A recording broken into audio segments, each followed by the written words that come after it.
Welcome to another episode of the Transition Wrap, covering from Friday 21st to Thursday 27th of February. My name is Paul Shelton, coming to you from Transition Australia.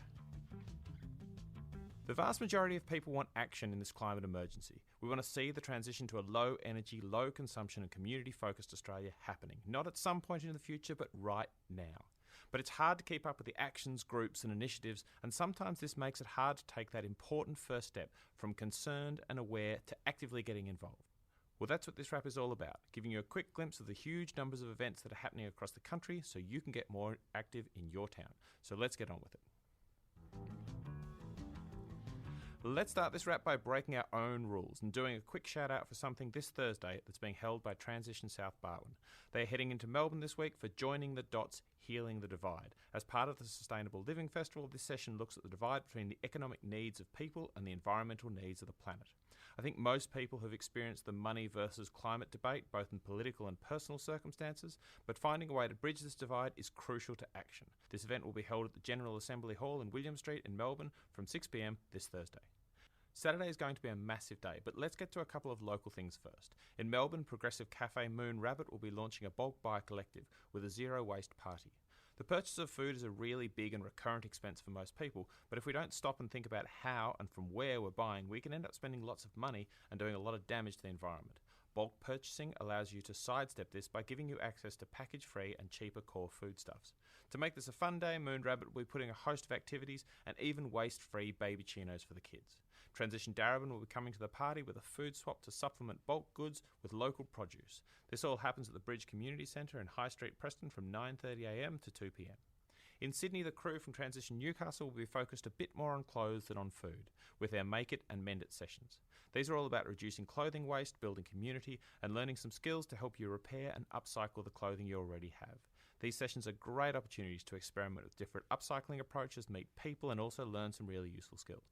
They happen every fourth Saturday at Shed 7D, 50 Clyde Street in Hamilton North in New South Wales from 1pm. The Australian government is worsening the climate emergency, which means it's up to us to force them to change course. Extinction Rebellion has been promoting a powerful way to do this through peaceful, direct action.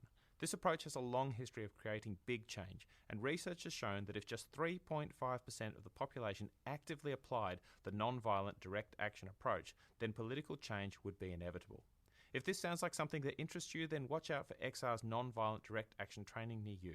These happen all over the country, but this week there's one in Sydney at the East Sydney Arts and Community Centre on Sunday 23rd from 9:30 to 1:30. The Transition Film Festival also continues this week, based at the Nova in Carlton, Melbourne. There are a host of films all week and until the festival finishes on the 6th of March. This Friday, for example, there's a movie Convoy that follows the convoy of citizens led by ex-Green leader Bob Brown, who travelled 3,500 kilometres across Australia with the hopes of preventing the development of the potentially climate-destroying Adani Carmichael mine. Was it effective? Well, I don't really know, but after the movie, Bob Brown will be answering questions, so you can ask him yourself. There's also a couple of movies looking at the early impact of climate change, with a Notes arc, exploring the plight of the president of Kiribati, Anote Tong, as he struggles against international inaction to save his people and their 4,000-year-old culture. This screens at 8:30 on Friday. Closer to home, When the River Runs Dry is an Australian-made film that explores the disaster that is the Murray-Darling Basin and how mismanagement and greed are destroying this great environment, causing extinction-level events and displacing community. When the River Runs Dry screens on Saturday at 2pm. There are many more interesting and informative films on offer, so check out the Transition Film Festival site for more information. In 2018, the book Drawdown was published. The book is the answer to the simple question, what are the most powerful things that we can do either personally or collectively to draw down carbon?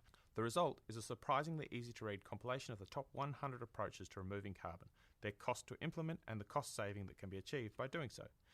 But this work is not done, and the Project Drawdown team have been busy promoting the work based on the book that provides the most comprehensive plan currently available to reverse global warming.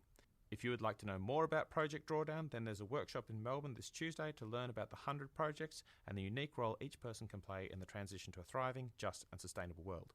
This happens at the Croydon Library on Tuesday from 2 to 5pm. We're going to stay in Melbourne for a bit, but turn our gaze towards the little people in our community. Children are worried about their future, and there's no stopping them from seeing and hearing scary stories about climate change. But how can we best respond to their fears? Should we try and shield them from reality? Should we support them joining the school strike? To answer some of these questions, why not join child psychologist Professor Anne Sanson and 2 students for a lively discussion on how we can best support children in these uncertain times. This happens at Tuesday the 25th from 6 to 8 at the Reservoir Community and Learning Centre. This climate emergency affects people in a whole different type of ways, but a big way is our mental and emotional state. This might sound secondary when the world is literally on fire, but our mental health, our community resilience and our ability to maintain hope in times of chaos could mean the difference between working for a solution and accepting the quick fix autocratic strongman solutions. We need to find ways to cope, to move forward and to connect with others. In this session that's fundraising for BlazeAid, clinical psychologist Dr. Jared White and yoga teacher Isabel Stoner will be exploring the emotional connection between humans and our environment, why our responses to the climate crisis can be so varied, and how we can move from eco-anxiety to committed, value-based action as individuals and community. The session will be held at Emma Street, Collingwood from 6:45 till 9 p.m. on Tuesday 25th. But now to our event in focus. 2019 was a big year. Whilst the federal election seemed to lock us into a climate denial future, it was also the year that sustained mass protests, led by the school strikers, became a reality, as hundreds of thousands rose up to demand change. With savage fires so fresh in people's minds, there's a new awareness of the need to change. But there should be no delusion that this change wouldn't come easily.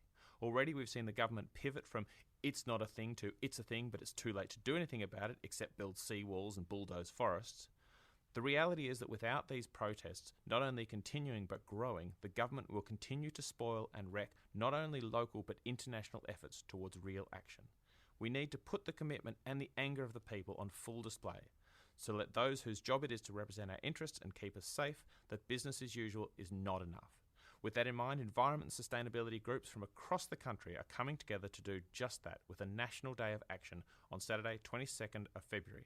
This day is about calling on the government to act to reduce emissions through a massive scale-up of renewable energy and a just transition for those affected. We can't allow the anger and awareness about the bushfires to fizzle out at the end of summer, have people start accepting unprecedented bushfires as the new normal, or turn to cynicism and despair. There are events all over the country and the list is growing all the time, but to help you know where to go, let's take a whip around the country to call out events. In South Australia, people will be meeting in Adelaide at 10:30 at Parliament. In Queensland, they'll be meeting in Brisbane's King George Square at 1 p.m. and also at Atherton CBD at 9 a.m. In the ACT, they'll be meeting at Glebe Park in Canberra at 2 p.m. In the Northern Territory, the action will be in Darwin at the corner of Parrot Road and Stewart Highway at 9:30. In the West, in Fremantle, the protests will start at 3 p.m. in Pioneers Park, and in Victoria there will be 2 events, one happening in Melbourne at the State Library at 2 p.m, whilst in Geelong things will start at 10:30 at Transvaal Square. In New South Wales there's a heap of events happening at Sydney at 2 p.m, with people at Wollongong meeting at 11:45 to get to Sydney on time. In Newcastle they'll be meeting at Pacific Park at 2 p.m, while at Tamworth things will kick off at 11 a.m. at the Town Hall. In Port Macquarie the protest will be happening at the Town Green at 12, and in Lismore at Kevin Hogan's office at 11. In Bega this will be happening at Littleton Gardens at 10 and the Blackheath Gardens at 10:30. This is an impressive list of events and it's growing all the time, but the key here is that in order to drive change we need to overcome the business as usual complacency that exists in our political class. Whilst I'm not sure I love the person who coined it, the sentiment that the world is run by those who show up couldn't be more accurate, and it's time for us all to show up. So that's all we've got time for this week, and that's just a tiny slice of some of the events that are going on all across the country.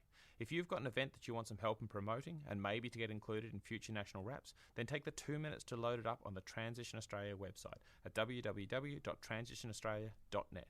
Because the more events that we can get out there into the public, the more we change the narrative from no change to no option but change. My name's Paul Shelton. This has been the Transition Wrap. Thanks for listening. I'll see you next week.